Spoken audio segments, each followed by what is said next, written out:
Mesdames et messieurs, bonjour, en direct du Salon du Livre. Mon nom est Isabelle Junot, en compagnie d'une grande actrice, autrice, animatrice, Sophie Fauché. Merci. Bienvenue Isabelle. à l'émission, enfin! Ouais, ça fait plaisir.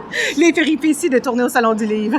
Oui, mais là, on a un beau coin, on est dans la neige, avec Frida, dans un chairlift, et on monte vers les sommets. Tout à fait. Alors, Frida, la reine des couleurs, je m'appelle Frida Kahlo. Ça, c'était le premier livre Oui. qui raconte la vie de Frida. Donc après, avec son ami Tonito. Et là, le petit dernier, pour lequel je suis ici, c'est Frida en Gaspésie, où il y a beaucoup de neige d'ailleurs aussi. Oui, c'est tout un périple, hein, ce livre. Oui, c'est une histoire d'amitié.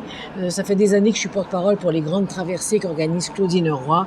Et avec Cara Carmina, l'illustratrice de mes livres, nous sommes allés en Gaspésie, on a fait un voyage et c'est devenu donc cette Frida en Gaspésie dont je suis très fière.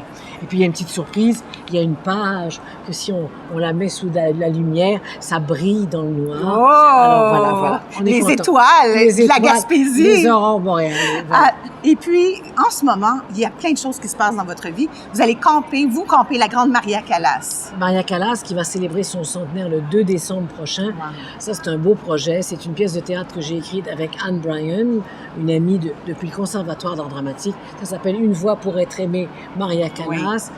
Je suis aux côtés de Marc Hervieux qui fait le ténor Giuseppe Di Stefano, son dernier amant. Et Marc Hervieux signe là sa première mise en scène de théâtre. Oui. Et je suis aussi accompagnée par le Robert Sutherland, en fait Dominique Boulian, qui joue Dominique Boulian qui est un grand pianiste et qui joue le rôle de Robert Sutherland qui était véritablement l'accompagnateur de la dernière tournée de Maria. Ah, donc c'est après Kahlo, c'est Callas. Oui, les correspondances de Frida Kahlo. Vous avez aimé ça quand même. Pour vous, Frida, c'est votre muse. Oui. On pourra dire que c'est une amie qui m'a accompagnée toute ma vie. Oui, vraiment. Là, on a la chance d'avoir des capsules qui passent à Télé-Québec, donc Frida est devenue dessin animé. Il y a un projet de film. Ça, c'est des vraies surprises de la vie. Oui, une bande animée? Un film animé. Ah oui, quelle bonne idée. Donc, tout ça est assez merveilleux pour moi et Cara, puisque l'histoire se développe, et puis se propage. Oui. On voyait les échos des enfants ce matin. Ils connaissent Frida Kahlo beaucoup grâce à mes livres. Oui. C'est extrêmement touchant. Oui, et c'est une figure inspirante, Frida. Oui. De force. Malgré une vie douloureuse, exactement. On lâche pas, on va de l'avant et on la vit pleinement. Alors, vous êtes au Salon du Livre encore demain et après-demain, mais il se passe quelque chose samedi le 25. Avec Éric Emmanuel Schmitt. Isabelle, je trouve que ton ton est devenu plus français que depuis que tu me parles.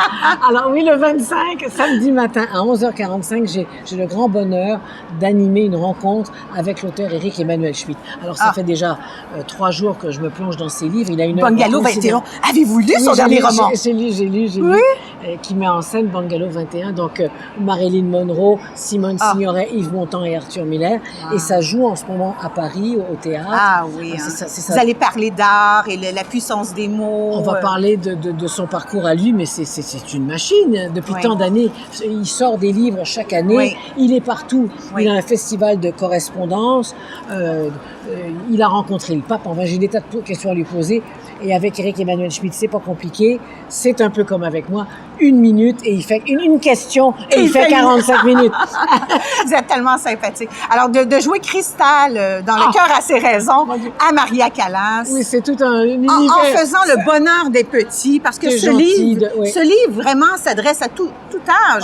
Oui, moi j'ai ma première lectrice, c'est celle qui valide ce que j'écris, c'est Kim Yaroshevskaya, qui a 100 ans. Oui. Et elle les garde elle a 100 pour ans. elle. Kim, parce qu'elle les trouve tellement joliment illustrées que Frida est chez Kim. Et comme j'ai l'appui de Fanfreluche, ça m'a permis de continuer le travail. Et merci à Cara Carmina également pour les illustrations. C'est magnifique. C'est magnifique. On tombe en amour avec Frida. Merci pour